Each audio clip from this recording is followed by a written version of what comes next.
Hi, welcome back to the channel. Good morning. Is it very early? I'm out early in the workshop again because we're still suffering, well, as we are going to do for the next 10 days, I believe. Horrendous weather here. Temperatures yesterday was up to 46. Actual fact, I was in the workshop about 4:30 in the morning because at least it is cool till about 11, and then I had to call it a day. Anyway, what I'm doing, as you know, we've got the Interceptor. I've just started doing some work on it. Now, what I was going to do initially, I've just changed the bars. There we go. I put these on. I got these from Ace Classics in London. They're actually 1960s, early 70s. They're desert sled bars for the Triumphs and BSAs they build. The higher, obviously, they're wider.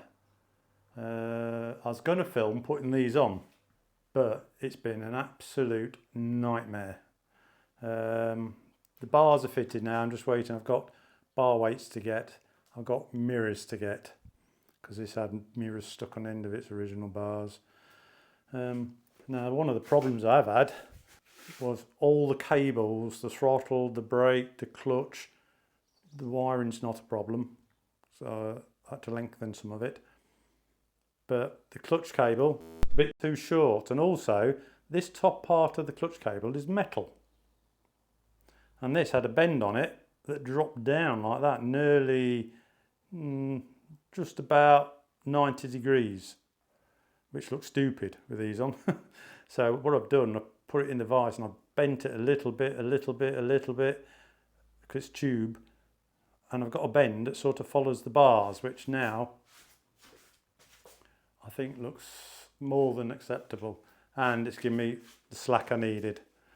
The brake hose, it was touch and go as well, but now I've got enough slack in it by moving it up the headstock. Same with the throttle cable. Now I've got slack in it now. I had to reroute it best to cut. It's the direct route from the throttle bodies to here. I've took the other cable off because these are push-pull on. It's had two cables coming through here just to try and clean the bars up a little bit. So it's just got the pull cable, but the spring on the throttle body down here, I don't know whether you can see it. It's in there. Anyway, it's a massive spring. Throttle's not going to stick, believe me. I was on, but it took me, well, all the time I was in here. I was still fiddling about later on last night when it cooled down a tad, just to get it fitted on. So I'm not filming this because A, it was such a big job, and some of the things I've had to do to get everything to fit correctly, like altering this, I wouldn't want to say have a go at it.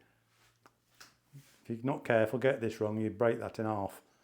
I've had to lengthen the cables, which is all cut and soldered, heat shrunk up again. It's okay if you're all right with that sort of thing. So I just put them on, and I thought I'd just show you these anyway. It's for me well worth the effort. It's going to give the bike the look I'm after. I think it will look really nice when it's done. Obviously I'll be changing all these crap indicators.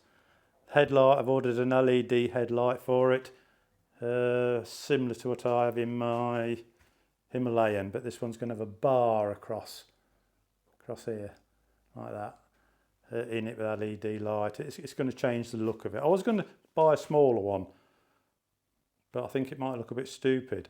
And the other thing is, this, for some reason, God knows why, these brackets are so big and cast. Massive. Don't need it. But my main concern at the moment is the bike's got no registration on it. I've got to get it ready for the CAT, which is like in England the DVLC, where it's got to be tested, MOT'd, and then they'll give me a registration if everything's okay.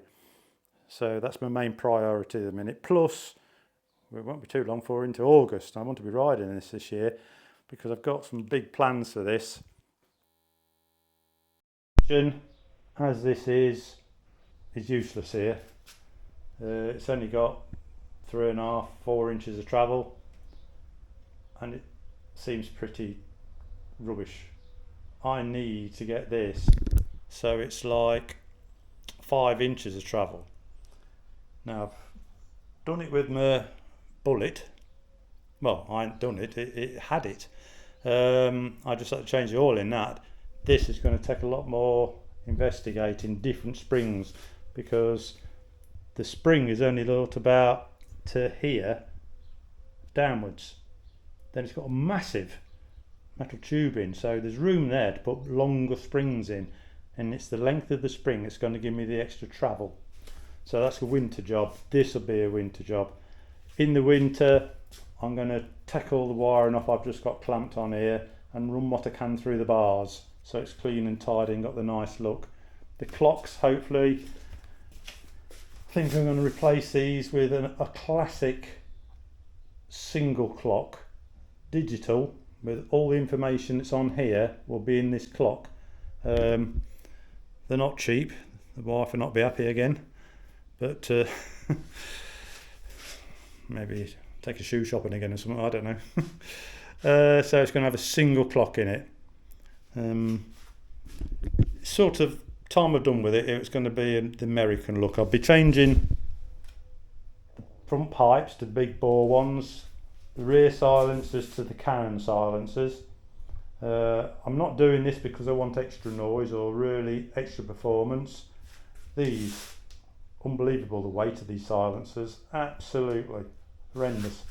And these look big pipes, but they're actually double skinned, and it's a very small pipe inside, and it's got a catalytic converter in these down here, so that'll get rid of them with a big bore pipe. And it is a deeper sound, but it's so much lighter,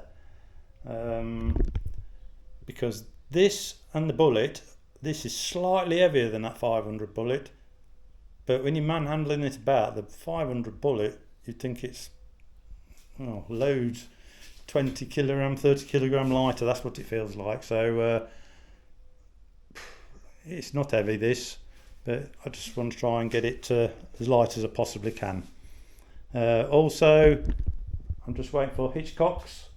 Got a luggage rack to put on here, and then when I got that on, I've ordered a leather bag for this, which actually drops down but follows the angle of the silencer and comes up. It's not very big, but I've got to mount that. And now whether I can make my own saddlebag rack for it, because I'm only having one bag on, and you have to buy the saddlebag racks in pairs. The reason being, most of my bikes I put 2 on or whatever, and when Sue goes to get on the bike, the bag's in her way a little bit, and she has a little bit of a dodgy knee, so she doesn't want to be twisting her knee to try and get over it. And so we bought this so she can come with me. I've got my other 2 bikes, so I want to go on my own. The other thing we got from Hitchcock's is on its way. Rear footrest, rear location plate. It'll fit in here, so I can move these footrests. I have to see where she wants them, whether I think they'll be here or they're down here, whichever's best for her, but we'll see. The other thing, as you can see, there's no back wheel in the bike at the moment.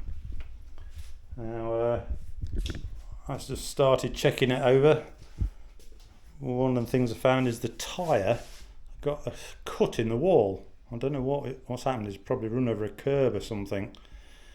So I've done 5,000 kilometres. The tyre was pretty good, but no, I bought a new tyre for it. So I fitted the tyre. I'm just going to do a video after I've done this one on how to balance your wheel at home, without a proper wheel balancer, because here in Bulgaria they don't seem to balance motorcycle tyres. They line the little dot up with the valve and they say that's good enough, it'll balance itself. Well, I like to balance them, so I'm going to show you how to do that in another video. Now I've checked through the rest of the bike. I mean, obviously the mileage it's done, 5,000 kilometres, there shouldn't be anything wrong with it anyway, really. I'm going to service it, oil filter. I'll be doing a video how to do the tappets, because these are adjustable tappets on these. That's about it really. Not too much work on it. Not going to be spending a fortune as such on it, as I've done on the other bikes. Well, we'll see. I sometimes can't help myself. I think I'll be changing the rear light, obviously the rear indicators, taking the extender off. It's only a bolt-on item. And I'll put a nice round one that fits in closer to give it a cleaner look. The seat, I don't know yet. Sue's hat on it, she says this feels comfortable. To me this feels like a blank, and it's so narrow here. But it's hard to say until you've been down the road with it really, isn't it? But I've looked on the forums and people say it's horrendous. So I've got to see what seat, a bit of investigation, is what to replace it with. I just sent a seat away to a proper seat maker, did excellent work, and it was a seat for the Bullet, and it come back, it wasn't cheap, and to be honest it was a mess. I couldn't even put it on, just wouldn't put it on. But I'd bought that other seat and I quite like it anyway, so it stayed on the Bullet. So I'm not risking sending this seat away, having it modified. I should buy one. I think the idea is if it's worse than this, I can always put this back on. But they do a touring seat for it. If any of you guys have bought the touring seat for the Interceptor, just let me know what you think. Because as per usual, any reviews on things is always a bit probably down to the person that's doing the review, or somebody supplied them the seat. I do know some of the top lads who do YouTube, a lot of their stuff they get supplied free of charge to put on their bike, that they'll do, if you want, a positive review of it. And then you get suckers like me look at it, that they said it's good, buy it, and it's awful. So anybody who's got the touring seat or a different seat to this on their Interceptor, please let me know. What do they say? An honest, truthful review. Just let me know what you think about it, eh? Right, well that was just a bit of a quick rundown of what I'm going to do. It's going to be quite a bit of a long-term project. Just get it on the road at the minute. Do what I have to do. And the reason to change the bars, because as I said, when I looked at it at the shop, it had fallen over on this side. The only marks it's got on it on the crash bars, a little tiny scuff here, a little tiny mark there. It's not a dent, it's just a slight thing, so it didn't do any much damage. There's a little scratch on the bottom of the footrest and a little rub mark on the gear lever. So it hadn't crashed, it has just fallen over, but it bent the bars, so I got to replace the bars. And I thought, well, if I'm going to replace them, I might as well fit what I fancy on it, and which I have. And like I say, I think these are going to look really stylish on this and give it the look I'm after. Right, well, I better get on with some other work because it'd be sodding too hot again here. Unbelievable. Right, so as usual, please subscribe, big thumbs up, any comments, especially from the lads about the seat, because I don't want to buy something that's no good. Let me know about it, and I'll see you in the next video, which is going to be, well, it's on the bench at the moment. I'm going to balance this wheel, show you how to balance this wheel. I'll put my tyre on and I'll show you how to balance it. Right, we'll see you shortly then. Cheers.